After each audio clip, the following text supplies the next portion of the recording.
미국 방문을 마치고 귀국길에 오른 김영철 북한 노동당 부위원장이 오늘 베이징에서 평양으로 향합니다. 김정은 국무위원장은 북한군 수뇌부 3명을 모두 교체했습니다. 어제 낮 벼랑간 무너져 내린 서울 용산 상가 건물의 붕괴 원인을 찾기 위해서 당국이 합동 조사를 시작했습니다. 68살 이모 씨 1명 외에 추가 인명 피해는 없는 것으로 조사됐습니다. 직원들을 상습 폭행한 혐의를 받고 있는 한진그룹 조양호 회장의 부인 이명희 씨에 대한 구속 여부가 이르면 오늘 결정됩니다. 딸 조현아 전 부사장은 밀수 혐의로 세관에 소환됐습니다. 건강 문제를 이유로 법정 출석을 거부했던 이명박 전 대통령이 오늘 재판에 출석했습니다. 이 전 대통령은 수시로 휴식을 취하며 적극적인 방어전을 펼 것으로 예상됩니다. 네, 첫 소식입니다. 직원 상습 폭행 등의 혐의로 구속영장이 청구된 이명희 전 이루재단 이사장에 대한 법원의 구속심사가 이 시각 현재 열리고 있습니다. 이 전 이사장의 장녀 조현아 전 대한항공 부사장도 밀수와 탈세 혐의로 관세청에 소환돼 조사를 받고 있습니다. 네, 그럼 취재기자 연결해서 자세한 내용 들어보겠습니다. 전혜정 기자. 네, 서울중앙지법에 나와 있습니다. 네, 이명희 전 이사장 구속영장 실질심사를 받으러 조금 전에 출석했다면서요? 네, 이곳 서울중앙지법에서는 조금 전인 10시 30분부터 이명희 전 이사장에 대한 구속영장 심사가 진행 중입니다. 이 전 이사장은 법정으로 들어가기에 앞서 여러분들께 다 죄송합니다 라고 밝혔습니다. 앞서 이 전 이사장을 2차례 소환조사한 경찰은 특수폭행과 상습폭행 등 7가지 혐의를 적용해 이 전 이사장에 대한 구속영장을 신청했는데요. 이 전 이사장이 2011년 8월부터 올해까지 경비원에게 가위를 던지거나 운전기사의 다리를 차는 등 직원 11명에게 24차례에 걸쳐 폭언과 폭행을 했다는 겁니다. 또 계열사 호텔 공사 현장에서 공사자재를 발로 차 업무를 방해하고 조경업자를 폭행한 혐의도 받고 있습니다. 앞서 경찰은 이 전 이사장의 증거인멸 가능성 등을 고려해 구속영장을 신청했다고 밝혔는데요. 이 전 이사장의 구속 여부는 이르면 오늘 밤쯤 결정될 전망입니다. 자, 장녀 조현아 전 부사장도 인천세관에 나왔죠? 네, 맞습니다. 조현아 부사장도 오늘 오전 10시부터 밀수와 탈세 혐의로 관세청에 소환돼 조사를 받고 있는데요. 인천본부 세관에 출석한 조 전 부사장의 모습 먼저 보시겠습니다. 하고 싶은 말은 없습니까? 조 전 부사장은 해외에서 구입한 개인 물품을 대한항공 항공기를 이용해 밀반 입한 혐의를 받고 있는데요. 이 과정에서 세금을 내지 않았다는 의혹도 받고 있습니다. 세관 당국은 지난달 21일 대한항공 협력업체와 직원 자택 등을 압수수색해 밀수가 의심되는 물건과 정황을 발견한 것으로 전해졌습니다. 이명희 전 이사장과 조현민 전 대한항공 전무도 같은 혐의를 받고 있어 두 사람 역시 세관 당국의 소환 조사를 받을 가능성이 있습니다. 지금까지 서울중앙지법에서 전해드렸습니다. 네, 오늘의 사회 뉴스 두 분과 함께 짚어보겠습니다. 이수희 변호사, 강경섭 사회부 법조팀 기자 나와 있습니다. 네, 어서 오세요. 안녕하세요. 네. 먼저 이명박 전 대통령 재판 소식도 짧게 다뤄보고 가겠는데요. 네. 사실 이명박 전 대통령이 당초에 난 건강이 좋지 않아서 재판에 못 나가겠다 이렇게 얘기했었는데 오늘 나왔어요. 아무래도 재판부의 좀 따끔한 지적이 받아들여진 것 같죠? 네, 맞습니다. 지난달 28일이었죠. 2차 공판이 있었는데 당시 이제 재판부에서는 피고인이 출석하지 않았기 때문에 개정이 불가능하다. 아무리 건강 상태를 이유로 불출석하겠다고 했지만 이 재판을 진행하기 위해서는 피고인이 출석하는 게 맞겠다. 네. 이런 취지로 의견을 전달했고 실제로 변호사도 수용해서 오늘 이명박 전 대통령이 공판에 참석하게 된 겁니다. 박근혜 전 대통령 같은 경우는 계속해서 안 나오고 있잖아요. 뭐 차이가 네. 있는 겁니까? 뭐 사실 이제 박근혜 전 대통령의 경우는 재판이 어느 정도 진행된 이후에 이제 불출석을 했고요. 실제로 구속 기간이 이제 연장되면서 그 이후에 불출석을 했기 때문에 재판부가 이제 그런 사정들을 감안한 것으로 보이고 이명박 전 대통령은 아무래도 재판이 본격적으로 시작되기 전이다 보니 그런 기초적인 사실에 대한 확인 관계 그리고 진술들을 직접 피고인에게서 들어볼 필요가 있겠다는 재판부의 판단이 반영된 게 아닌가 이런 해석이 나오고 있습니다. 아무래도 재판부에 재판에 출석하느냐 안 하느냐에 따라서 형량도 이게 좀 작용을 하게 되나요? 이 사건의 경우에는 이제 이명박 전 대통령 측 입장에서는 이미 그 좀 예정되어 있다라는, 그러니까 이게 이제 정치 보복이라고 생각을 하니까 예. 그런 면에서 접근하기 때문에 출석하냐 안 하냐가 이제 큰 차이는 없을 텐데 형량에. 그런데 이제 이명박 전 대통령 측에서도 이제 그 좀 나뉘는 것 같아요, 의견이. 그래서 이거는 정무적으로 접근을 해서 아예 출석을 거부하는 것이 더 낫다는 쪽도 있고, 아니다, 이거는 나가서 그래도 법리적으로 다퉈볼 여지가 상당히 많은 사건이기 때문에 다퉈봐야 된다라고 하는 이제 두 가지 입장이 있는 것 같습니다. 그런데 뭐 주 2회 진행이 되고, 그리고 지금이 이제 증거조사라 그래서 그 검찰에서 제출한 증거를 하나하나 이렇게 이제 내용도 검토하고 뭐 이런 과정이거든요. 절차거든요. 그래서 피고인, 그러니까 이명박 전 대통령이 출석한 상황에서 이전에 첫 번째 재판에서도 검찰의 증거에 대해서 뭐 김백준 비서관의 진술에 대해서 막 반박하기도 했잖아요. 예, 예. 좀 뭐 그런 기회를 갖는 것도 나쁘지 않다고 생각을 한 것 같습니다. 예. 이제 한진가에 대한 수사 소식을 좀 알아봐야 될 것 같은데요. 오늘 한진가에게 그야말로 운명의 날입니다. 지금 보면 이명희 전 이사장의 구속 여부가 이르면 오늘 밤에 결정되고요. 조현아 전 대한항공 전 부사장도 밀수와 탈세 혐의로 인천본부 세관에 출석을 했습니다. 또 조원태 대한항공 사장도 부정 편입 의혹으로 오늘 교육부 조사단이 인하대에 파견돼서 지금 편입하게 뭔가 문제는 없었는지 조사하고 있거든요. 일단 이명희 전 이사장이 영장 실질 심사를 받으러 법원에 출석하는 모습 한번 먼저 만나보고 오겠습니다. 구속심사 두고 심경한 말씀 부탁드립니다. 죄송합니다. 누구한테 죄송하다고 하신 건가요? 여러분들께 다 죄송합니다. 사람한테 전지가위 던진 적 있으신가요? 대단 이사장들은 왜 그만두셨어요? 네. 지금 들어가서 영장 심사를 받고 이제 판사 네. 앞에서 자신의 입장을 이제 얘기를 하는 거잖아요. 근데 네. 혐의만 지금 뭐 7개라는 얘기가 있던데 맞습니까? 네, 맞습니다. 현재 이명희 전 이루재단 이사장에 대해서 적용된 혐의가 모두 7가지인데요. 네. 특수폭행, 상습폭행, 상해, 특수상해, 모욕, 업무방해, 그리고 특정범죄가중처벌법상 운전자 처벌 등 모두 7개 혐의가 적용돼서 이 구속영장이 청구된 겁니다. 네. 그래서 오늘 이제 법원이 아마 밤 늦게 구속 여부를 결정할 것으로 보이는데, 이제 앞서 조현민 전 전무와는 달리 이명희 전 이사장의 경우에는 피해자들이 이제 처벌을 원치 않는다는 그런 처벌 불원서를 내지 않았습니다. 그렇기 때문에 쉽게 얘기해서 처벌을 해달라라는 취지의 어떤 그런 의사가 확인됐기 때문에 법원도 이런 부분을 판단을 해서 실제 이제 이명희 전 이사장에 대해서 구속 여부를 결정할 것으로 보입니다. 그러니까 피해자들의 처벌 요청이 그만큼 중요한 거죠.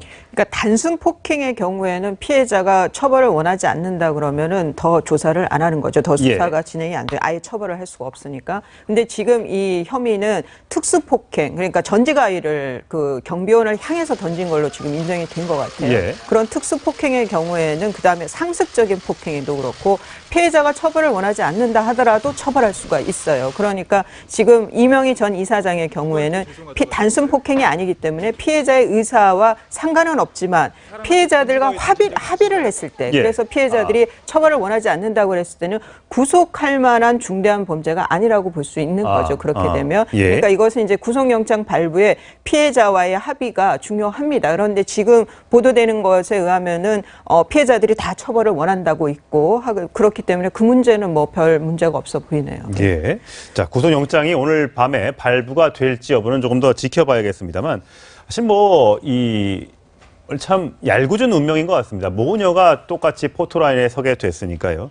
지금 사실 어마어마한 조사를 받고 있습니다. 수사기관만 벌써 이 한진가가 10곳이고요. 조양호 회장 일가의 소환조사가 5번이나 있었고요. 그리고 압수수색을 11번 진행했고요. 일가족 그 혐의가 벌써 21개. 뭐 이건 뭐 탈탈 턴다고 해도 뭐 과언이 아닐 정도인데, 네. 조현민 전무의 그 작지 않지만 폭행으로 시작된 것이 전체 총수 일가로 다 번진 모양새예요. 네, 맞습니다. 실제로 이 사건이 촉발되게 된 가장 첫 번째 계기는 조현민 전 전무의 그 물컵 갑질 사건이었죠. 이 사건이 벌어진 이후로 현재까지 이제 오늘까지 약 53일이 지났는데 말씀하신 대로 검찰, 경찰을 비롯해서 국세청, 그리고 또 서울출입국 외국인청, 국토교통부, 고용노동부, 교육부까지 사실상 그 대한민국에 있는 모든 사정기관들이 총동원돼서 이 대한항공 일가의 어떤 범죄 행위들을 찾아내고 있거든요. 예. 그렇다 보니 실제로 받고 있는 혐의만 해도 벌써 20개가 넘기 때문에 이 중에서 이제 수사 결과를 좀 더 지켜봐야겠지만 조양호 회장까지도 실제로 사법 처리될 수 있는 게 아니냐 이런 지금 관측까지 조심스럽게 나오고 있는 상황입니다. 예. 네, 지금 정말 어마어마한데 일각에서는 너무 이제 중구난방으로 수사하는 거 아니냐, 뭔가 이렇게 컨트롤 타워가 있어야 되는 거 아니냐. 왜냐면 지금 뭐 고용부도 하고요, 농림축산검역본부도 하고 뭐 국토부도 하고 워낙 많은 데서 하니까 좀 이거 집중해서 좀 수사를 해줬으면 좋겠다 이런 의견도 좀 있는 것 같아요. 근데 그럴 수가 없는 게 지금 네. 그 관세 포탈 이런 것은 이제 관세청에서 조사를 한 다음에 이것이 이제 그 징역형이 될 만한 사건이라고 보면은 관세청장이 고발을 해야 검찰이 네. 또 예. 기소를 할 수가 있거든요. 세무도 마찬가지예요. 지금 또 이제 그 상속세 조양호 회장의 경우에는 고 조중훈 회장의 한 뭐 상속 그 스위스 계좌를 신고하지 않았다. 그 상속세의 경우에는 서울지방국세청에서 또 고발을 해줘야 기소를 할 수가 있어요. 뭐 이렇게 되다 보니까 그러니까 조사권을 갖고 있는 기관과 기소하는 검찰은 별도다 보니까 지금 이렇게 여러 기관에서 조사를 할 수밖에 없는데 이 정점은 뭐냐면 경영권에서 나가라가 되지 않을까 싶어요. 손을 떼라. 예, 근데 경영권에서 아직 그 얘기가 없으니까 지금 계속 이렇게 전방위적인 압박이 들어가는 게 아닌가 싶습니다. 그렇군요. 자, 조금 전에 말씀드렸습니다만 조현아 전 부사장도 오늘 인천 본부세관에 출석을 했습니다. 이 시각 현재 조사를 받고 있을 텐데 오늘 아침 모습 보시겠습니다.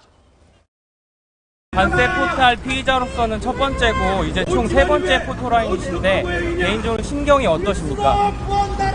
물건 관세 안 내고 들여오신 거 밀수 혐의 인정하십니까? DDA라는 태그가 막힌 압수품이 나왔습니다. 이거 뭐 좀 알고 계신 부분인 건지. 어떤 부분을 집중적으로 소명하고 반론하실 건지 부탁드립니다. 국민들께 하고 싶은 말은 없습니까? 지금 조현아 전 부사장 같은 경우에는 그 혐의별로 따지면 세 번째 출석인 것 같은데 네. 사실 오늘 출석하는 게 가장 처벌이 강할 수 있는 부분이 아닌가 생각이 듭니다. 네, 맞습니다. 실제로 이제 2014년 12월에 최초 땅콩 회항 사건 때문에 이제 서울 남부지검에 출석을 해서 조사를 받았었죠. 당시에 이제 구속영장까지 발부돼서 구속 수감됐었던 전례가 있었는데 지금 조현아 전 부사장 같은 경우는 지난달 24일 필리핀 가사도우미 불법 고용 혐의로 서울 출입국 외국인청에 출석해서 조사를 받고 있고 오늘은 이제 말씀하신 대로 밀수 탈세 혐의에 대해서 조사를 받고 있는데 이 밀수 탈세 혐의는 사실상 가장 무겁게 처벌될 수 있는 조항이 적용될 수 있습니다. 그래서 실제로 조현아 전 부사장뿐만 아니라 조현민 전 전무와 이명희 전 이사장까지 실제로 관세 포탈에 연루되어 있다는 혐의가 드러날 경우에 조 전 부사장뿐만 아니라 나머지 일가에 대한 처벌까지도 이어질 수 있기 때문에 관세청에서도 지금 이 부분에 대한 수사를 굉장히 집중적으로 하고 있는 것으로 보입니다. 예. 그렇다면 여기에서 전 한진그룹 직원의 증언이 저희에게 입수가 된 게 있습니다. 한번 들어보시겠습니다. 뭐 말도 안 되는 품목이 많았어요. 백화점들, 뭐 과자 브랜드들, 스포츠 해외 물품들 그거를 다 예측까지 10년 동안 뭐 보면서 그걸 어떻게 다 말하면은 다 그냥 모든 이 생활에 필요한 그 물품들을 다 해외에서 주문해서 개인의 그 물품을 쓰기 위해서 직원들 여러 명이 움직이죠. 해외 지점장들 그거와 박사관 때문에 다들 피곤해하죠. 그렇죠. VIP로 대접하는. 네, 조현아 전 부사장이 땅콩회항 사건으로 서울 서부지검에 출석한 이후 오늘에는 인천 본부세관에 밀수 탈세 혐의로 출석을 했는데 이게 밀수 품목이 보니까 뭐 웨딩드레스도 있고요. 명품 가방으로도 있고 뭐 엄청 많던데 이게 금액으로 처벌을 결정하는 겁니까? 수위를? 벌금의 경우에는 이제 그 그러니까 신고하지 않고 부정한 방법으로 들고 온 그 포탈 액수의 몇 배, 뭐 50배, 뭐 이렇게 이제 벌금이 부과가 되는데 지금 이 조현아 그 전 부사장의 경우에는 이 그 칼을 대한항공의 이 비행기를 거의 자가용 쓰듯이 쓰고 각 뭐 지점의 쓰듯이. 직원들을 공적인 회사 업무에만 그 일을 하게 해야 되는데 뭐 제철 딸기 뭐 제철 과일들 가져오게 하고 또 필리핀 가정부 고용하는 데 있어서 또 이용을 하고 뭐 이런 것이 굉장히 공분을 사는 거죠. 법인이라는 건 주식회사라는 건 별도의 뭐 존재인 거죠. 이것이 구멍가게 운영하면 안 되는 건데 뭐 거의 동네의 식료품 가게처럼 운영을 했기 때문에 그래서 이렇게 공부를 사고 결국은 이제 경영권 문제까지도 거론이 되는 것 같습니다. 근데 이렇게 되면 이 관세 포탈이나 이 부분에 대해서는 굉장히 처벌이 강합니까? 그게 뭐 법정형으로는 5년 뭐 이렇게 되어 있기는 하는데 이 지금 액수가 내부 제보자들에 의해서 그러니까 입증이 가능한 거는 몇 회 정도밖에 안 되는 것 같아요. 이전까지 계속 이어져 오기는 했지만. 그리고 뭐 고가의 보석품 같은 거라든가 이런 거는 이렇게 이용을 하지는 않았을 거 아닙니까? 뭐 있는지 없는지도 지금 밝혀진 건 아니지만 그래서 상당한 고가의 그런 뭐 밀수품이라고 하는 거는 지금 나오지 않았기 때문에 막상 또 뚜껑을 열었을 때 그렇게 큰 액수는 아니지 않을까 싶어요. 뭐 웨딩드레스가 한 4천만 원 정도였다는. 4천만 원 엄청 비싼 거죠. 근데 그러니까 웨딩드레스 같은 그런 거 외에는 뭐 좀 이 직원들 제보에 의하면은 좀 황당하다는 게 그런 거거든요. 백화점의 과자까지도 지금 받았다고 하니까요. 네. 그러니까요. 지금 뭐 인천본부 세관이 그 협력사에서 가지고 온 그 물품만 2.5톤 한 트럭이 된다고 하니까 일단 수사 결과를 좀 지켜봐야 될 것 같은데 지금 보면 한진 세 모녀가 다 출국 금지 조치를 당했더라고요. 뭐 조현아 전 사장뿐만이 아니라 조현민 전 전무, 이명희 전 이사장까지 출국 금지를 조치했는데 지금 조현아 전 부사장부터 소환을 했잖아요. 그럼 뭐 따로 이유가 있습니까? 아무래도 가장 구체적인 범죄 혐의가 먼저 포착됐기 때문이 아닌가 이렇게 해석할 수 있는데요. 아까 언급하신 대로 그 인천세관이 지난달 21일에 협력업체 창고에서 이제 2.5톤에 달하는 그런 현물을 압수했는데 아무래도 이 압수 당시 이 물품을 분석해 본 결과 조현아 전 부사장과 연결될 수 있는 품목들이 먼저 발견된 게 아닌가 이런 해석을 할 수 있고요. 실제로 이 당시에 이제 협력사 창고를 압수수색하기 전에 그 조양호 회장 자택도 압수수색하지 않았었습니까? 그때 무슨 비밀 공간까지 발견돼서 굉장히 논란이 많았었는데 당시에 발견하지 못했던 새로운 증거 품목들이 아마 이번 압수수색에서 확보가 된 걸로 보이고 이에 따라서 오늘 이제 조현아 전 부사장을 수사한 이후에 조현민 전 전무나 이명희 전 이사장에 대한 혐의까지 구체적으로 수사를 확대할 것으로 보입니다. 지금 이제 그 세 모녀는 전부 다 이제 전직이 됐잖아요. 전직 전무, 전직 부사장, 그다음에 전 이사장 이런 식으로요. 근데 현재 아들인 조원태 사장 현재 대한항공의 사장으로 지금 현재 재직하고 있습니다. 근데 조원태 그 사장의 인하대 부정 편입학 의혹은 뭐 예전에도 한 20년 전에도 불거졌던 적이 있는데 그때 제대로 조사가 이루어지지 않았었나 보죠? 그때도 조사가 이루어지긴 이루어졌지만 당시에는 교직원 징계에서 끝났고 이 실제로 편입학 처분을 취소한다는 그런 결정까지는 나오지 않았었거든요. 그 편입학 의혹에 대해서 좀 설명을 좀 해주세요. 저희 그래픽 나가는데. 일단 조원태 사장이 미국 2년제 대학을 다니고 있었습니다. 그리고 나서 인하대로 이제 편입학을 한 건데 1998년에 편입학을 할 당시에 애초에는 이제 졸업 인정 학점이 60학점이 돼야 되는데 미국 2년제 대학에서 불과 33학점만 이수를 하고 반밖에 안 됐네요. 편입을 했다. 이래서 이제 문제 제기가 됐었는데 실제로 당시에 교육부가 조사를 벌였었고 그리고 조양호 회장이 당시 그 인하대 재단의 이사장으로 있었기 때문에 어떻게 보면 이 자기 아들에게 편의를 준 게 아니냐 이런 의혹이 불거지면서 조사를 시작했던 거였었거든요.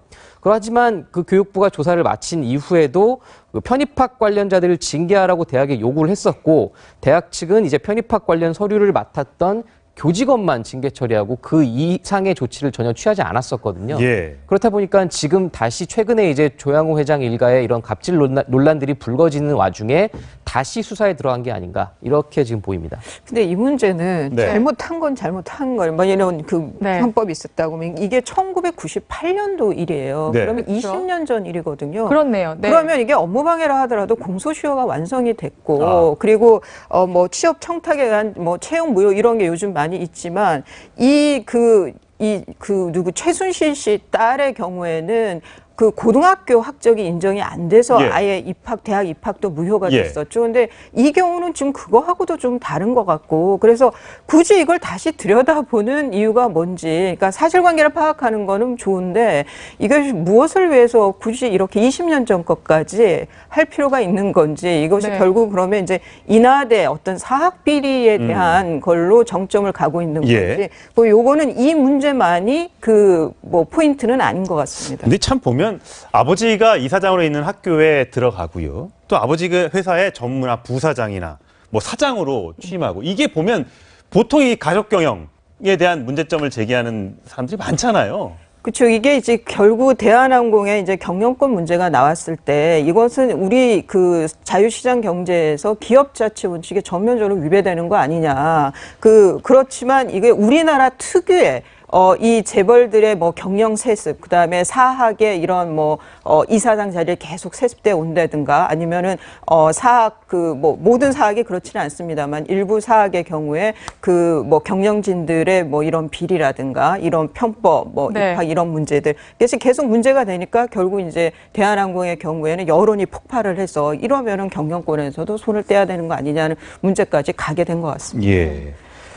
지금 조양호 회장은 딱 한 번 사과문을 낸 이후에 전혀 모습을 드러내지 않고 있는데, 네. 검찰 조사를 받든지, 네. 뭔가 아니면 경영일선 퇴진하든지 뭔가 곧 모습을 드러내긴 할 것 같아요. 지금 상황상 네, 맞습니다. 돌아가는 게. 네. 그 아까 언급드린 그 증여세 포탈 혐의에 대해서도 실제로 피의자 신분으로 조사를 받을 가능성이 높아졌기 네. 때문에 이 실제로 조양호 회장이 내년에 이제 대한항공이 창립 50주년을 앞두고 있어서 일각에서는 이 50주년 행사까지 마무리한 다음에 본인이 경영에서 물러나는 게 아니냐 이런 관측들이 나왔었는데, 지금 이제 본인에 대한 혐의까지 상속세 탈루, 관세 포탈 이런 혐의들이 불거졌기 때문에 아무래도 검찰 수사 경과에 따라서 조기에 경영권에서 물러날 수 있지 않겠느냐, 이런 관측도 나오고 있습니다. 네, 우리도 기업인이 좀 존경받는 그런 사회가 됐으면 좋겠는데, 이런 문제들이 꼭 발생을 하다 보니까 우리 국민들의 기업인을 바라보는 시각이 별로 좋지 않은 것 같습니다.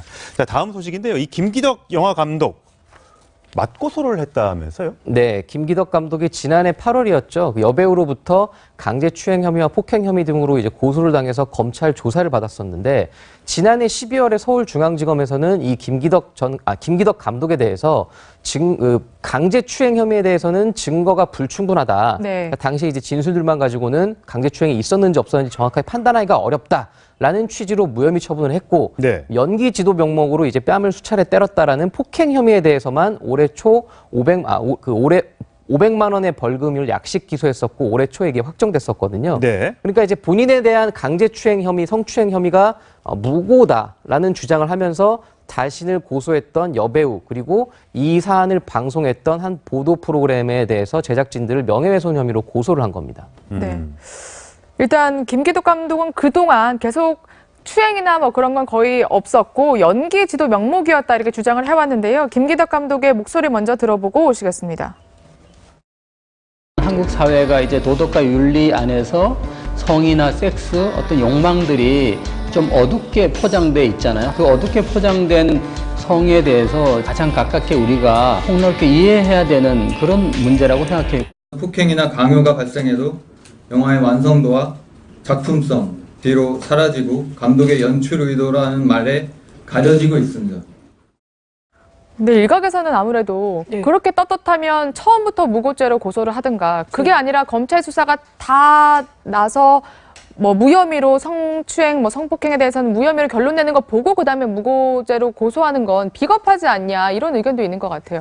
글쎄요, 저도 그 부분이 아마 근데 중간에 이제 그 변화가 생긴 것이, 이 여배우의 경우에 이게 영화 메비우스 촬영장에서 고소한 내용은 내가 추행을 당했다라는 것이 아니라 이제 찍길 원치 않았던 배드신 촬영을 하게 됐고, 그 연기를 하면서 남성 배우의 신체를 강제로 만지게 했고, 그리고 뺨을 맞았다. 연기 지도의 명목으로. 그래서 그 앞에 두 개는 그 영화 촬영 안에서 벌어진 일에 대해서는 증거 불충분이 나온 거예요. 그리고 뺨을 때린 거에 대해서는 벌금 500만 원이 확정됐고. 그러니까 이제 여기에서는 김기덕 감독은 사실관계에 대해서는 다툰 것이 아니라 이것이 이제 촬영을 하기 위해서 영화의 예. 완성도를 위한 것이라는 그 변소가 받아들여진 걸로 보이는데 지금 이 문제가 그 사이에 미투 운동이 우리가 폭발이 됐고 그 운동 안에서 그 분위기 안에서 모 방송사에서 김기덕 감독의 이제 거장의 민낯이라고 그래서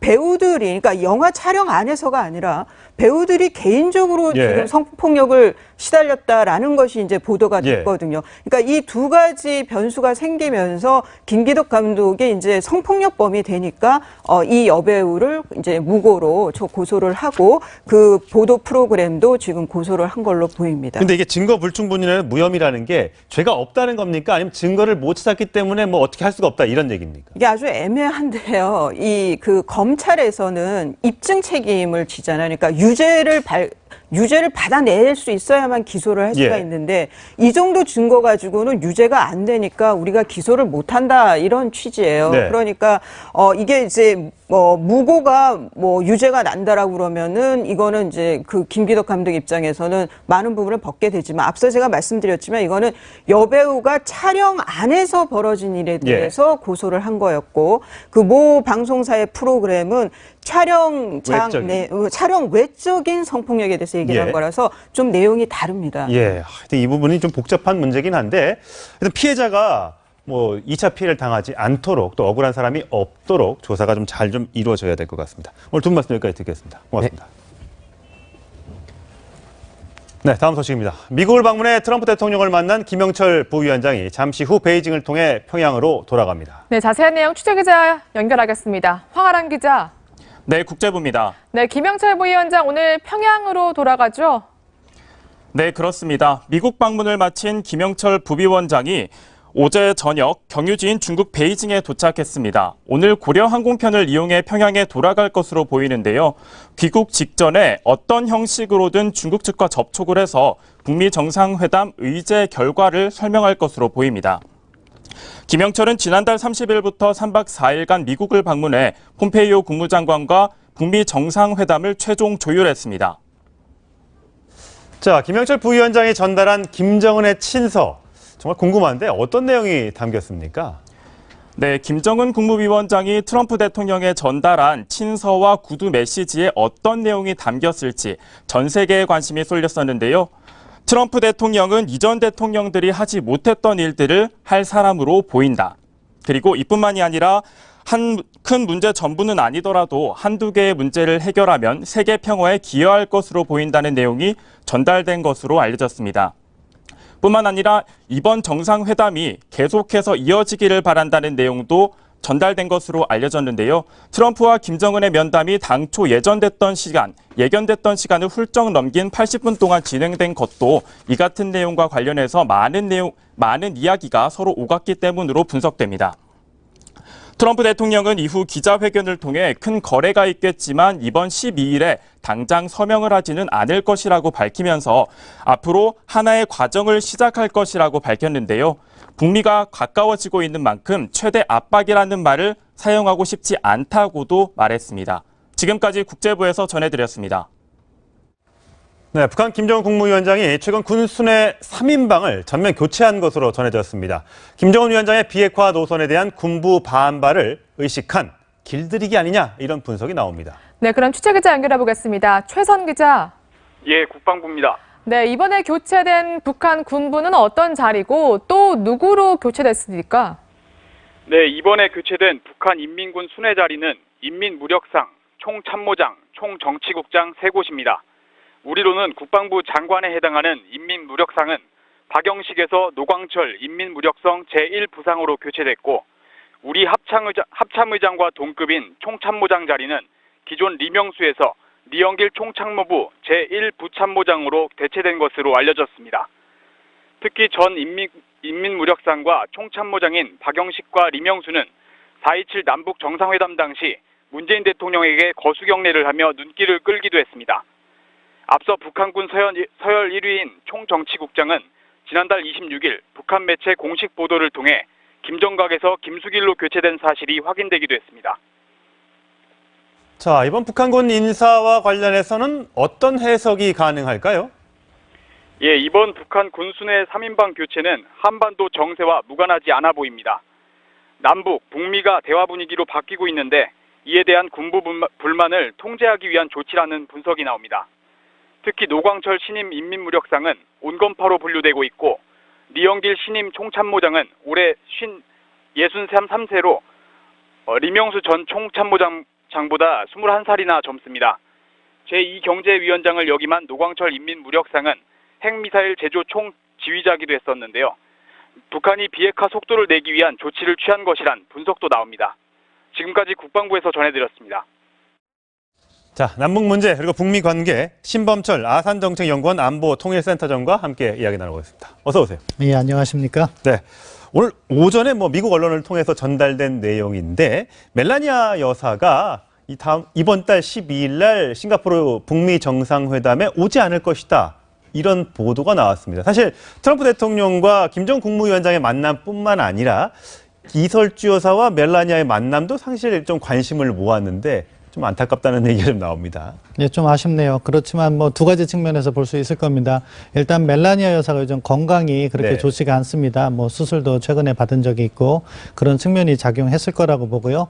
다른 한 측면에서는 지금 미국과 북한 간에 트럼프 대통령의 지난 주말 기자 이야기를 간담회에서 이야기한 내용을 보면 아직 빅딜이 이루어지지 않았다. 그런 측면에서 너무 파티 쪽으로 가기는 미국 측으로서도 부담이 될 겁니다. 그래서 아무래도 빅딜을 만드는 실무회담 그런 내용에 집중할 것으로 보여져서 그래서 의전적으로도 영부인은 동석하지 않는 그런 협조가 이루어진 것 같습니다. 네, 이번 그 북미 정상회담이 이번 한 번에 그칠지 아니면 두세 번 더 있을지 모르겠습니다만 이번에 얘기가 잘 되면 다음번에는 같이 동부인에서 만날 가능성도 있겠죠. 예, 트럼프 대통령 자체가 정상회담을 프로세스다 이렇게 얘기했습니다. 아마 6월 12일에 잘 이루어지면 그 다음에 또 한 번 만나서 종전 선언을 한다든가 그런 다음 후속 정상회담이 예상되어 있고 그 과정에서 영부인 동석은 얼마든지 가능하다고 생각합니다. 예, 지난 주말 트럼프 대통령과 김영철 부위원장이 만났는데 공교롭게 두 사람이 동갑이라고 합니다. 46년생, 우리나라로 72세가 될 텐데 트럼프 대통령이 김영철을 소개하면서 북한에서 두 번째로 힘센 사람이다 이렇게 얘기를 했어요. 그럼 2인자란 얘기인가요? 예, 사실은 트럼프 대통령이 잘못 이야기한 거죠. 왜냐하면 북한에서 2인자라는 것은 곧 처형된다는 의미도 내포되고 있기 때문에 아무튼 정보를 맡고 있는 수장으로서 높이 평가한 것이라고 생각합니다. 이러한 두 가지 측면을 볼 수 있는데요.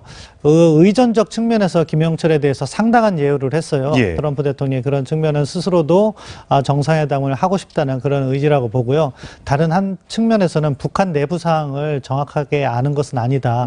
왜냐하면 폼페오 국무장관도 5월 9일이죠. 북한에 가면서 비행기 안에서 기자들에게 체어맨 킴이 아니라 체어맨 은을 만나러 간다 이렇게 얘기했고 이번에도 너무 쉽게 2인자란 이야기를 하는 것을 봐서는 북한 내부 상황에는 아직 정통하지 않다. 따라서 미국도 계속 학습하는 과정이라고 생각합니다. 사실 태영호 전 영국 주재 북한 공사가 김영철에 대해서 책에다가 이렇게 썼더라고요. 본인 능력 넘치는 일을 하고 있다. 능력이 없다는 건 아니지만 본인의 분수에 넘는 일을 하고 있다. 이렇게 얘기를 하면서 일이 만약에 잘 되면 모르겠습니다만 이 북미 정상회담이나 남북 관계가 만약에 잘 안 될 경우에는 김정은 당연히 김정은 숙청될 일이 없을 테니까요. 대신 책임을 져야 될 것이다. 이렇게 언급을 했더라고요. 예, 저도 그것 또한 두 가지로 보았는데요. 먼저 태영호공사는 외무성 측 사람이고 김영철 통전부장, 당 부위원장도 맡고 있지만 어떻게 보면 군 출신 그리고 통전부에서 일을 합니다. 대남 사업을 하는데 전통적으로 북한은 외무성이 더 엘리트입니다. 외무성이 하는 일, 핵 문제를 갖다가 김영철 통전부장이 하는 것 자체가 이것은 분에 넘치는 일이라고 자연스럽게 볼 겁니다. 다른 한편으로 김영철에 관련해서는 책임을 질 가능성이 높죠. 이런 일이 잘 진행된다면 계속해서 김정은 위원장의 이렇게 보면은 이렇게 선택을 받겠지만 과거 1991년, 92년 총리급 회담에서 남북기본합의서를 만들었을 때도 그 당시 연형묵 총리가 기본합의서가 이제 북한의 위반으로서 깨진 다음에 혁명화 교육을 받았습니다. 그래서 다시 복귀하는데 상당한 시간이 걸렸는데 김영철의 운명도 마찬가지라고 생각합니다. 하여튼 남북 문제가 좀 잘 풀렸으면 좋겠다는 생각을 해보면서 트럼프 미국 대통령이 지난번 이제 김영철과 만난 이후에 이렇게 기자회견을 했습니다. 여러 가지 얘기를 했습니다만 저희가 주목해야 될 부분은 비용 부분입니다. 이렇게 얘기했습니다. 들어보시죠. Well, what's going to happen is South Korea will do that. No, I don't think the United States is going to have to spend. I think South Korea will do it. I think China, frankly, China will help out. I think that Japan will help out. No, I don't see the United States spending a lot of money. You know, we have 3 hostages. How much money did I spend for the hostages? And look, we're very far away. We are very far away. Those places are very close. It's their neighborhood. 참, 누가 협상가 아니랄까 봐 저렇게 돈 얘기를 저렇게 꺼내는데요.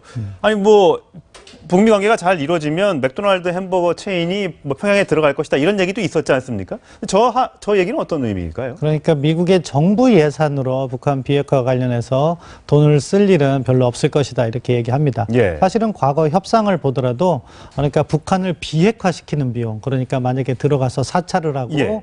핵무기를 미국으로 반출하고 그것을 다시 해체하고 하는 그런 비용, 직접 비용이라고 할 수 있겠죠. 예. 그런 부분은 미국이 부담을 하려고 할 겁니다. 거기에는 또 다른 나라들을 비핵화 과정에 관여시키지 않으려는 미국의 전략적 이해가 또 반영되어 있는 거죠. 예. 그 밖에 간접 비용이라든가 북한에 대한 보상 비용은 그러니까 한국이나 일본이나 중국이나 그 북한의 주변국에게 맡기려고 했는데요. 과거에도 그랬습니다. 제네바 합의 이행 과정에서도 예. 북한에 대한 중유 제공은 미국이 했습니다. 그래서 한 3억 5천만 달러 정도를 사용했다고 하는데 캐도를 통해서 북한에 경수로를 지어주는 비용은 사실은 한국이 대부분 부담했죠. 그 돈이 상당히 컸죠. 예, 그렇죠. 46억 달러인데 계획상으로는 우리가 그때는 한 35억 불을 맡기로 했었고 35억 달러면 70%를 맡기로 예. 했고요.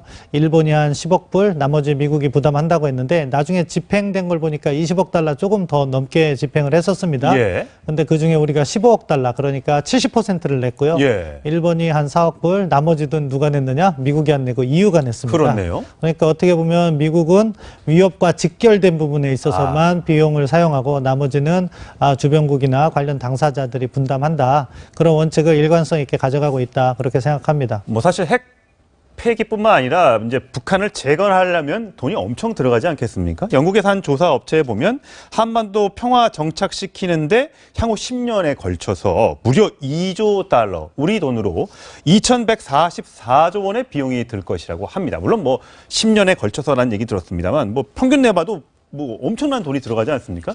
과연 이 비용을 어떻게 우리가 나눠서 분담을 할 수 있을 것이냐. 뭐 통일 비용과도 관련이 있을 텐데 어떻게 보세요? 예, 그 비용은 말씀하신 것처럼 통일 비용과도 관련이 있고요. 예. 기준을 어떻게 설정하냐면은 독일 수준의 그러한 이렇게 어떻게 보면은 통합이라든가 그거를 가정을 한 겁니다. 예. 그렇기 때문에 실제로 북한에 들어갈 돈이 그거보다는 훨씬 적을 거라고 생각하고요. 그럼에도 불구하고 우리도 사실 통일부나 경제부처에서 그런 부분을 계속해서 연구해 왔습니다. 물론 수백 조가 들어가는 많은 비용이 예상되는데 그러니까 투입되는 것만 수천조지 사실 우리가 받을 수 있는 영향 이거는 그렇죠. 빠져 있는 거죠. 예, 그 부분에서 이제 제가 말씀드리려고 했던 건데 결국엔 그것을 통해서 우리도 경제 발전을 이룰 수 있고 예. 투자 수익을 얻을 수 있고 네. 그리고 경제가 통합되면서 어떻게 더 큰 시장이 만들어지고 그러한 긍정적인 측면이 있기 때문에 뭐 외국의 투자가들은 그래서 과거에도 통일이 대박이다 이런 걸 짐 로이스인가요? 그렇게 한 적도 있고 예. 이것은 어떻게 바라보느냐에 따라서 이렇게 다 달라진다고 생각합니다. 예. 직접 비용은 많이 들어갈 겁니다. 하지만 그것을 통해서 우리가 나중에 얻을 수 있는 간접 비용이라든가 또는 한반도 평화로 인해서 우리가 얻을 수 있는 혜택 등을 고려한다면은 투자의 가치는 있다. 그래서 네. 너무 통일 비용으로 인해서 우리가 주눅들 필요는 없다고 생각합니다. 예, 우리 국민들은 과연 이 통일 비용에 대해서 어떻게 생각하고 있을까요? 여론조사를 해봤더니요, 많이 이제 긍정적인 얘기를 많이 하고 있는 것으로 파악이 됐습니다. 통일 부담에 대해서 통일 비용을 부담하겠느냐라고 했더니 그렇다가 46, 매우 그렇다가 24, 합치면 10명 중에 한 7명 정도는 어느 정도, 이제 그게 이제 1인당 얼마인지, 가구당 얼마인지는 정확히 나오지 않았습니다만, 뭐, 된다면, 여력이 된다면 부담할 의사가 있다라고 지금 얘기를 하고 있습니다. 물론 그 전제 조건은 북한이 완벽하게 CBID에 협조를 했을 때 이야기겠죠. 예, 우리 국민들의 그러한 비핵화에 대한 열망이 여론조사에 잘 녹아들어 있다고 생각합니다. 예. 사실 돈을 이렇게 실제적으로 세금을 통해서 걷는 거는 많은 저항이 있습니다. 그렇겠죠. 독일 같은 경우에도 1989년에 이렇게 통일이 됐지만 한 20년간은 국민들이 상당히 통일에 대해서 불만이 많았습니다. 그러다가 20년이 지나서 2008년 이후에 독일이 이제 통합이 어느 정도 이루어지니까 그 시너지 효과가 나타난 거죠. 예. 그때부터는 독일이 지금 보면 유럽의 중심 중심 국가가 되어 있고요. 이미 유럽 경제를 좌우하는 큰 나라가 되어 있는데 네. 마찬가지로 통일로 가는 과정에서 많은 어떻게 보면 국민적 부담은 있을 것이고 예. 그 부분에 있어서는 지금 당장은 좋은 여론이지만 안 좋은 시기도 있을 겁니다. 예. 그렇지만 그 단계를 넘어서야 밝은 미래가 있다. 그렇게 생각합니다. 예. 그 단계를 넘어서야 밝은 미래가 있다. 신범철 위원의 분석이었습니다. 고맙습니다. 예, 감사합니다. 네, 다음 소식입니다. 6.13 지방선거가 이제 9일 앞으로 다가오면서 표밭을 다지기 위한 여야의 발걸음도 빨라지고 있습니다. 그런데 자유한국당의 홍준표 대표가 오늘부터 지원 유세를 안 하겠다고 했습니다. 취재기자 연결합니다. 이서연 기자. 네, 국회입니다. 자, 홍 대표가 갑자기 이 지원 유세를 중단했다고 하는데 그 이유가 뭐죠? 네, 자유한국당의 홍준표 대표가 지원 유세 중단을 밝힌 건 어제 저녁 SNS를 통해서입니다. 지방선거가 열흘도 남지 않은 시점에서 당대표가 지원 유세를 중단하는 거 대단히 이례적인 일인데요. 홍 대표는 이번 선거를 지역 인물 대결로 몰고 가자는 후보들의 의견을 받아들였다고 그 이유를 답했습니다. 하지만 민주당 등에서는 한국당 후보들이 홍 대표의 방문을 꺼리는 이른바 홍준표 패싱 현상이 작용된 결과라는 비판도 나옵니다. 공식 선거 기간이 시작된 지난달 31일부터 홍 대표는 부산, 울산, 충남 등을 방문했는데요. 도리어 한국당 광역단체장 후보들이 유세장에 나타나지 않고 홍 대표를 피하는 듯한 모습을 보여 논란이 일었습니다. 자, 민주당과 다른 야당 지도부 그야말로 총력전을 펼치고 있다면서요? 네, 추미애 대표와 민주당 지도부는 제주를 찾았습니다. 제주지사에 도전하는 민주당 문대림 후보는 무소속 원희룡 후보와 치열한 경쟁을 펼치고 있는데요.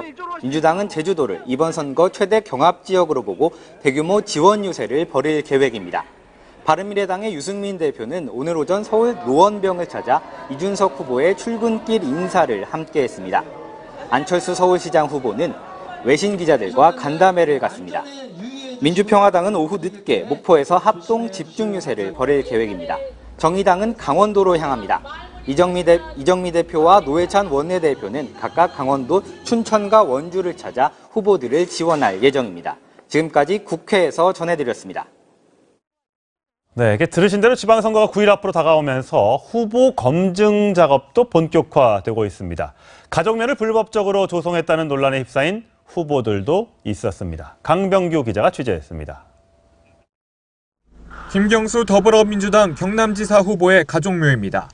김 후보 선친의 묘가 자리 잡고 있고 비석에 김 의원의 이름이 선명합니다.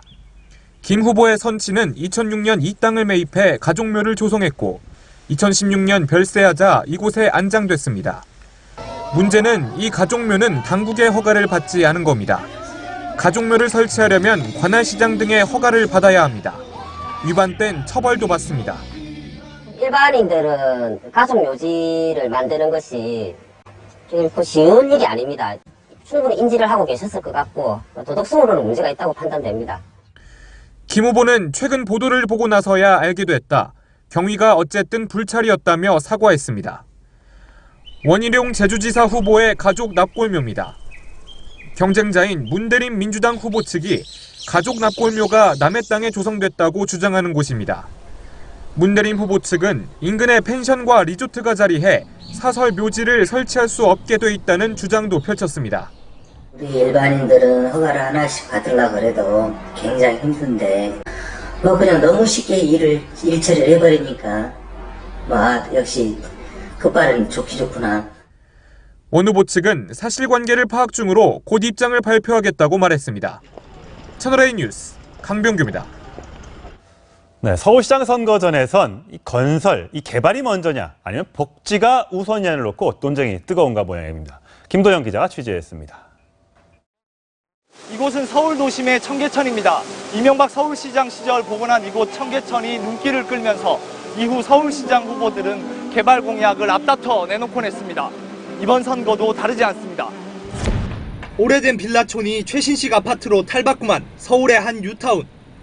자유한국당 김문수 후보는 재건축, 재개발 활성화에 나서겠다고 했습니다. 왜 남들은 이 판잣집 속에 살아야 되느냐? 서울에 이런 데가 400군데가 넘어요. 도심철길이 공원으로 태어난 연남동의 경의선 숲길. 바른미래당 안철수 후보는 전철 가운데 지상에 있는 57km 구간을 땅 밑으로 넣겠다는 계획을 내놨습니다. 서울광장 150배 공원이 생겨납니다. 바람길, 숨길이 돼서 미세먼지가 빠져나갑니다. 7조 원이 드는 사업비는 나라 돈이 아니라 민간 투자로 해결하겠다고 했습니다. 하지만 박원순 후보는 토목 공약은 시대착오적이라고 평가합니다. 그러면서 복지를 강조합니다. 도저히 해결이 안 됩니다. 그래서 각 구마다 한 개 정도의 더 노인복지관을 늘리겠다. 서울 선거는 건설과 복지 공약의 맞대결 형국입니다. 채널A 뉴스 김도형입니다. 네, 어제 서울 용산에서는 지은 지 50년 넘은 4층 상가 건물이 붕괴되면서 60대 여성이 다치는 사고가 있었는데요. 현장에 취재기자가 나가 있습니다. 박지혜 기자. 네, 서울 용산구 4층 상가 건물 붕괴 현장에 나와 있습니다. 네, 일단 어제 건물 붕괴 상황부터 짚어볼까요? 네, 4층짜리 상가 건물이 순식간에 무너진 건 어제 낮 12시 반쯤입니다. 목격자들에 따르면 건물이 붕괴되는 데는 불과 2초가 채 걸리지 않았다고 합니다. 지금 현장에는 건물이 있었다는 흔적은 찾아볼 수가 없고 부서진 콘크리트와 잘리거나 휘어진 철근 같은 잔해만 잔뜩 쌓여 있습니다. 건물이 무너지면서 이 주변에 주차되어 있던 차들도 큰 충격을 받았습니다. 그중 한 대가 바로 이 차인데요. 이 차 앞을 보시면 이 차체가 크게 찌그러진 상태입니다. 굉장히 큰 충격을 받은 모습인데 이 모습에서 이 어제 사고의 충격을 짐작할 수 있으실 겁니다. 네, 저렇게 건물이 폭삭 무너져 내렸는데 인명 피해는 어떻습니까? 네, 무너진 건물 1층과 2층은 식당으로 쓰였고 이 3층과 4층에는 사람이 살고 있었는데요. 이 사고 당시 4층에 살던 이제 60대 여성 이모 씨가 집에 있다가 이 건물 잔해에 깔렸습니다. 다행히 발 부위에 비교적 가벼운 상처만 입고 병원으로 옮겨졌는데요. 어제가 휴일이라 식당이 문을 닫고 이 주민들도 대부분 집을 비워 인명 피해는 크지 않았습니다. 하지만 평일에는 인근 회사원과 이 공사장 인부 200여 명이 건물 1층과 2층 식당을 찾는다고 하는데요. 만약 평일에 사고가 났으면 대형 사고로 이어질 수 있었습니다. 일부 목격자들은 펑 소리도 들렸다 이렇게 얘기하는데 혹시 건물 붕괴 원인이 나온 게 있습니까? 네, 경찰과 소방당국은 아직까지 정확한 붕괴 원인을 파악하지 못했습니다. 다만 건물은 1966년 지어진 무려 52년이나 된 노후 건물로 밝혀졌습니다. 용산구청 측은 건물이 위험시설물로 지정되지 않아서 한 번도 안전점검을 한 적이 없다고 밝혔습니다. 또 이 건물은 2006년 도시환경정비사업 대상으로 선정돼 철거가 예정돼 있었는데 무려 12년 동안 철거가 미뤄져 있다는 사실도 드러났습니다. 자, 인근 주민들이 이 건물 붕괴 원인으로 근처에서 진행 중인 재개발 건설 공사를 지목했다면서요. 그렇습니다. 이 주변 상인들은 인근 공사장에서 이 공사 작업을 진행하면서 이 발파 공사를 하면서 집안이 약해졌다고 지적하고 있습니다. 2년 전부터 가게에 균열이 생기는 등 이미 사고의 조짐은 보였다는 겁니다. 발파를 하고 있는 거예요. 그러면 매일 진동이 온다고. 이제 그러다 보니까 노후화된 건물들이 이게 계속 비도 오고 뭐 오면은 조금씩 이제 그게 침수가 될 거 아니에요. 이 상인들은 구청에 사진 등을 찍어보내 민원을 넣고 공사업체에도 알렸지만 제대로 된 조치가 없었다며 문제를 제기하고 있습니다. 경찰과 소방당국은 주변 공사장에 공사 영향이 있는지 그리고 추가 붕괴 가능성은 없는지 등을 조사해 결과를 발표할 계획입니다.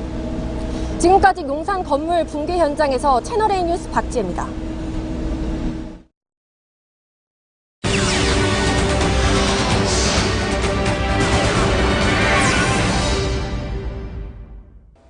오늘의 333 뉴스 먼저 밤사이 사고부터 살펴보겠습니다. 터키의 관광명소 파무칼레에서 패러글라이딩을 하던 20대 한국 관광객 서모 씨가 추락해 숨졌습니다. 착륙 중 돌풍이 불어서 로프가 얽히면서 사고가 난 것으로 보이는데요. 조종을 하던 터키인 한 명도 부상을 당했습니다. 다시 봐도 좋은 착한 뉴스입니다. 충남 보령의 한 사거리 차량 2대가 순식간에 충돌하죠. 한 바퀴 회전한 사고차가 도로를 계속 달리는데요. 운전자가 의식을 잃고 조수석으로 밀려난 겁니다. 이 장면을 지켜보던 시민 손호진 씨가 온 힘을 다해 사고차를 쫓아가고 사이드 브레이크를 당겨서 차를 멈춰 세웠습니다.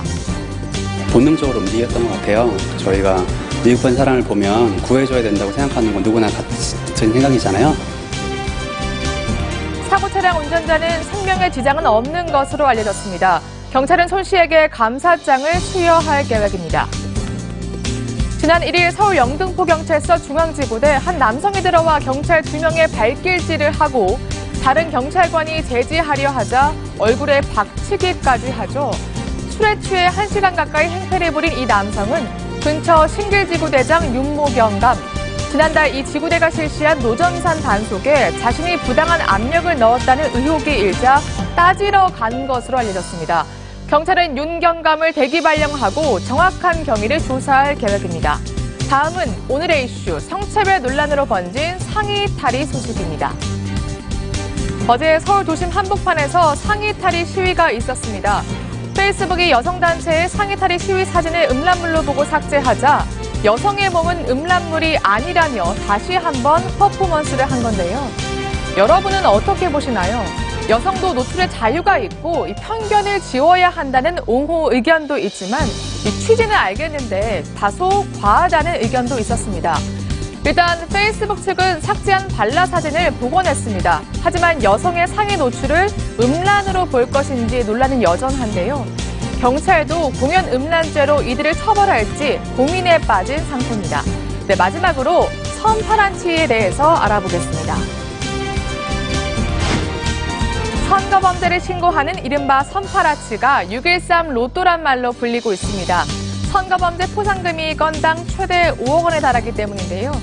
공천을 받으려고 돈을 건네는 등 공직선거법이나 정치자금법 같은 정치관계법을 위반한 사례를 신고하면 됩니다. 이 신고는 선거콜센터, 선관위 홈페이지로 하시면 되는데요.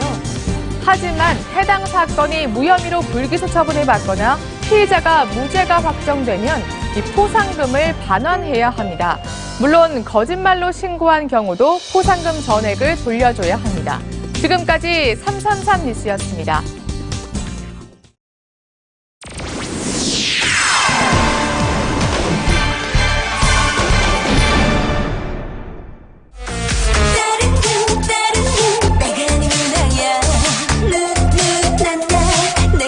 밤낮 없이 울리는 따르릉 전화 소리에 요즘 짜증난다는 분들 많습니다. 무슨 전화냐고요? 6.13 지방선거에 나선 후보자들의 유세 전화입니다. 땡땡땡 후보 선거 사무실입니다. 땡땡땡 후보 지지해주세요. 시도지사 17명의 교육감, 그리고 4천여 명의 주민대표, 12개 선거구 보궐선거까지 치르다 보니 후보자만 10,000명이 넘습니다. 물론 전화 선거운동은 정해진 시간만 가능합니다. 오전 6시부터 밤 11시까지. 사실상 아침에 일어나서 잠들 때까지 온종일 이 선거 전화를 받아야 하는 거죠. 문자 메시지는 또 어떻고요? 전 지금 강북에 삽니다. 하지만 경기도 후보자가 저한테 지지를 호소하는 이런 문자를 보내왔습니다. 그리고 평생 한 번도 살아본 적이 없는 부산, 또 호남, 여기서 또 메시지가 날아옵니다. 제 지역구도, 제 이름도 모른 채 성의 없는 스팸 문자를 대량 살포하고 있는 거죠. 심지어 이 투표권이 없는 우리 아이들한테까지 문자 홍보하는 걸 보면 정말 기가 막힙니다. 그런데 말이죠. 이 후보들은 제 전화번호, 여러분의 연락처를 어떻게 알았을까요? 혹시 저나 여러분이 인터넷 사이트 회원가입하면서 무심코 동의했던 그 개인정보일까요? 아니면 암암리에 누군가 저희들의 동의도 없이 개인정보를 사고 판 걸까요? 보이스피싱의 먹잇감처럼 말이죠. 유권자 동의 없는 개인정보 활용, 엄연히 불법입니다. 3천만 원 이하의 과태료에 처해질 수 있습니다. 그리고 제 전화번호를 어떻게 후보 측에서 알았는지 거기에 대해서 명확하게 답하지 못하는 경우도 불법에 해당할 수 있습니다. 하지만 당선에 눈먼 후보자들에겐 과태료보다 낙선이 더 무서운 모양새입니다.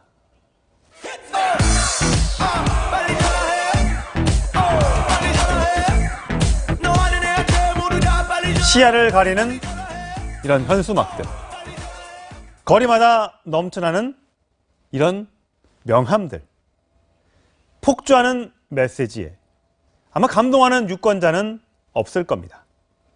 대량 발송되는 스팸은 오히려 휴지통으로 직행할 뿐이니까요. 차라리 예전처럼 열심히 다니십시오. 정거장에서, 횡단보도에서, 학교 앞에서, 식당에서 만난 주민들에게 당신의 진심을 그리고 정책을 보여주길 바랍니다. 천상철의 시선입니다. 주말만큼 불볕더위는 아니지만 오늘도 무척이나 더운 날씨가 예상됩니다. 볕이 강하기 때문에 자외선 차단제 꼼꼼하게 바르시고 챙이 넓은 모자나 선글라스 챙기시기 바랍니다. 폭염의 기세는 주춤해졌습니다. 12시를 향해 가는 이 시각 현재 기온은 서울과 광주 25도를 나타내고 있는데요. 한낮에는 기온이 좀 더 올라 평년 기온을 웃돌겠습니다. 서울이 27도, 강릉은 29도, 대구는 30도로 남부 내륙은 30도 안팎까지 올라 덥겠습니다. 오늘 영동과 충청 지역을 제외한 대부분 지역에서 오존 농도는 나쁨 단계까지 오르겠습니다.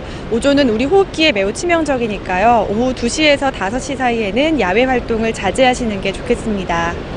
오늘 미세먼지 농도는 전국이 좋음에서 보통 단계가 예상됩니다. 큰 먼지 걱정 없이 볕도 좋아서 두꺼운 빨래도 뽀송뽀송 잘 마르겠고요. 세차하기에도 적절하겠습니다. 내일은 호남과 경남, 제주에 비가 내리겠고요. 이번 주도 더운 날씨가 지속될 전망입니다. 햇살이 강한 오후 시간에는 자외선 지수도 높아집니다. 오늘은 영남 지역에서 높음 단계가 예상되니까요. 더위 잃지 않도록 수분 섭취 충분히 하시고 건강 잘 챙기시기 바랍니다. 지금까지 광화문에서 채널A 뉴스 김혜연입니다. 이상으로 월요일 뉴스의 라이브 마치겠습니다. 저희는 내일 오전 10시 50분에 찾아뵙겠습니다. 시청해주셔서 고맙습니다.